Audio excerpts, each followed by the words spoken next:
C. Joseph Vijay எனும் நான்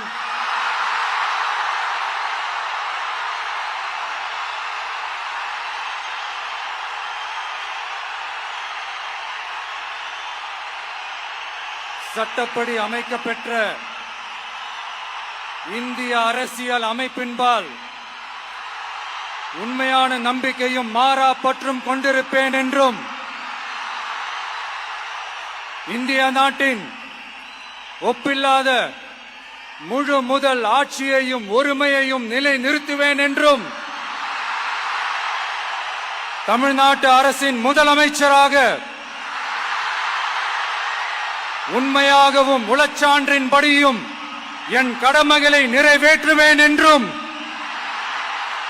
அரசியல் அமைப்பிற்கும் சட்டத்திற்கும் இணங்க அச்சமும் ஒருதலை சார்பும் இன்றி விருப்பு வெறுப்பை விலக்கி பலதரப்பட்ட மக்கள் அனைவருக்கும் நேர்மையானதை செய்வேன் என்றும் ஆண்டவன் மீது ஆணையிட்டு உறுதிமொழிகிறேன்.